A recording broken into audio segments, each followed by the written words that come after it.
Hi friends, मुक्तक जोशी या व्हिडिओमध्ये आपण न्यायालय भरतीच्या संदर्भात एक महत्त्वाचा आणि मोठा असा अपडेट पाहणार आहोत. आणि महाराष्ट्र शासनाच्या मंत्रिमंडळाने न्यायालयामध्ये 2228 पदनिर्मितीला मान्यता दिलेली आहे आणि त्यासाठी लागणारा जो पैसा असतो त्या खर्चाची तरतूद सुद्धा केलेली आहे. मग आता याच्यामध्ये कोणती पदं भरली जाणार आहेत, कोणत्या न्यायालयामधील पदांना मान्यता दिलेली आहे, ही सर्व माहिती आपण या व्हिडिओमध्ये पाहूयात. व्हिडिओ शेवटपर्यंत पहा. या व्हिडिओला सर्वांनी लाईक करा, शेअर करा आणि विठ्ठल जोशी हे आपले युट्यूब चॅनल सबस्क्राईब करा. आणि न्यायालयामध्ये सुद्धा आता जसं सगळ्याच विभागामध्ये भरती होणार आहे ना, तशी न्यायालयामध्ये सुद्धा भरती होणार आहे हे लक्षात असू द्या. तर त्यामुळे व्हिडिओ शेवटपर्यंत पहा, म्हणजे तुम्हाला सगळी माहिती मिळून जाईल.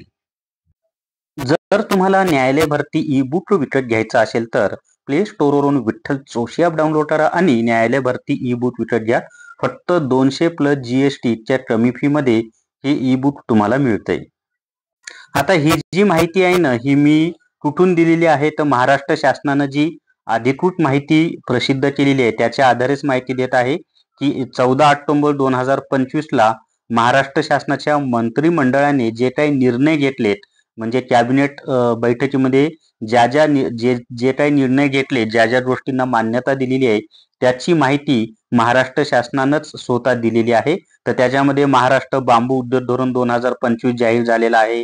त्याच्यानंतरचं पहा, भारतरत्न डॉक्टर बाबासाहेब आंबेडकर यांनी स्थापन केलेल्या द पीपल्स एज्युकेशन सोसायटीच्या विकासासाठी योजना आहे. आणि त्याच्या खाली आपल्यासाठी महत्वाचं आहे की मुंबई उच्च न्यायालयाच्या मुंबईसह अपील शाखा नागपूर, औरंगाबाद त्याच्या खंडपीठाकरिता गट अ ते ड संवर्गातील 2228 पदांची निर्मिती, त्यासाठीच्या खर्चाच्या तरतुदीस मान्यता.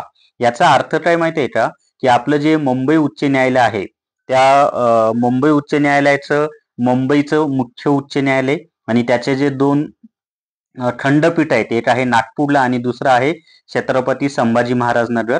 तर या दोन जे खंडपीठ आहेत तिथं आणि मुंबईचं उच्च न्यायालय अशा तिन्ही न्यायालयामध्ये मिळून 2228 पदांची निर्मिती केलेली आहे.